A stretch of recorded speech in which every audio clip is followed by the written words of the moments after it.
He said, all the thoughts and plans you have for me,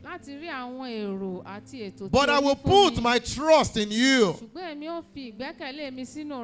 that you died to set me free. But I don't know what to say, and I don't know where to start. But as you give the grace with all that is in my heart, I will sing, I will praise, even in my darkest time. Know whether this is your darkest time as well, that your plans are not working, plans are not being met, help is not forthcoming,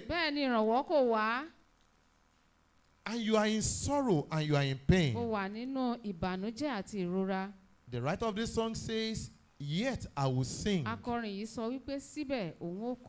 will praise, I will lift my hands to honor you. Why is he doing this? He says, because your word is true. I will sing and I will praise. I will sing and I will praise.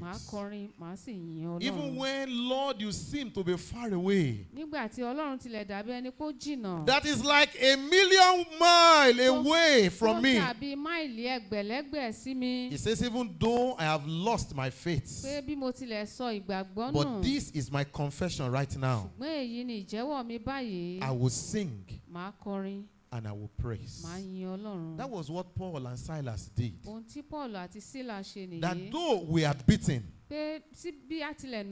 yet we will sing, yet we will praise.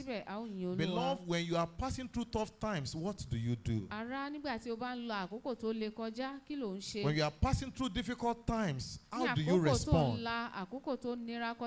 For Habakkuk, he said, yet I will rejoice in the Lord. And upon that testimony, we are standing for this year's annual Thanksgiving. That despite all that is happening around us in Nigeria, as a church, we will rejoice in the Lord. As families, we will rejoice in the Lord. As a person, I will rejoice in the Lord. What are the factors that can make a man yet rejoice in the Lord when things are not going well? The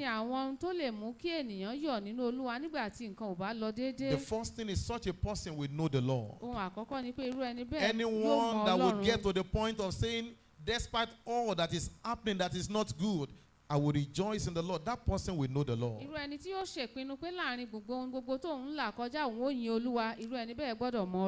The second factor that can make a man to yet rejoice in the Lord, such a person will have faith and trust in the Lord. Such a person will have faith and trust in the Lord, that he is able to change all situations. There is an illustration I have shared with us about a man who is into gymnastic and acrobatic display.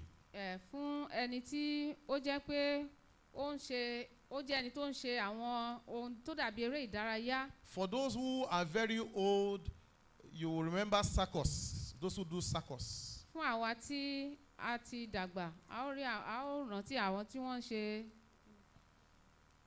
That sometimes they hold the ring, they tell a dog to pass through, they walk on tight rope, on high places.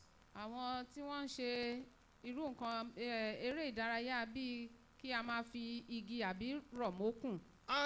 in that illustration, there was a man who was walking on a tiny rope, and people were clapping as he was moving from right to left.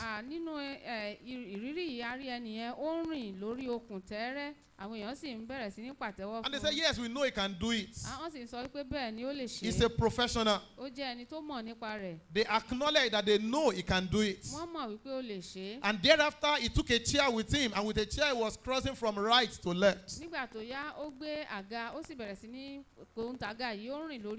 they were still clapping for him. And he beckoned to those who were clapping, let one of you come and sit on the chair. Let me carry you across.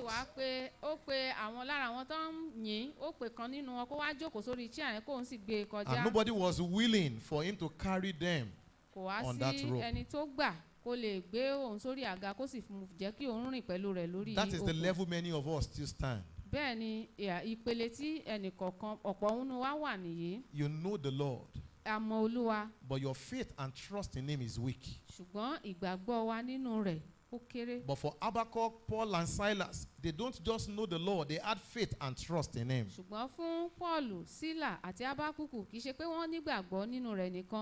They had faith and trust that is able to deliver them. Beloved, whatever you are passing through, if you will be able to say, yet I will rejoice in the Lord, you must have faith and trust in him. Because what you are passing through is not the end of the road. No matter how long the night, the morning will come. The third factor that can make a man to yet rejoice in the Lord, the person already has experiential knowledge of God, that is, experienced the Lord. Habakkuk already knew that God has done wonders in his father's time. That was why he said, revive us again. Let the revival come again in our own time. Or is it Paul that had an experience at Damascus?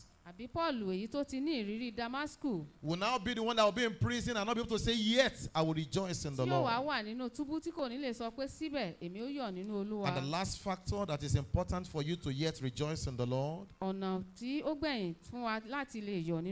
that you are sure that joy comes. If you are sure that joy is coming in the morning, then you will rejoice today for that joy. You will rejoice in the Lord who is bringing that joy. It says, sorrow, trouble may endure for the night, but joy comes in the morning.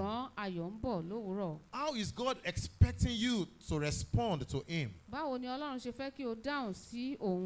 How does God want you to rejoice? That which is not negotiable is that your rejoicing must be in the Lord. Your rejoicing must be in the Lord. If next Sunday our instrument refuses to work,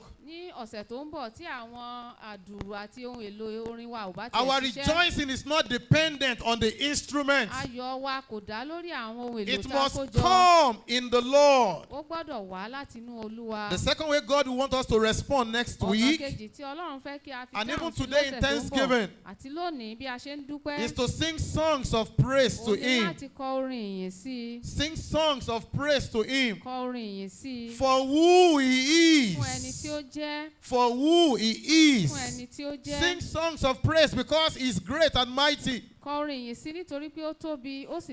he's the one seated upon the throne. If the heavenly hosts will bow before him in worship, who are you not to sing songs of praise to him?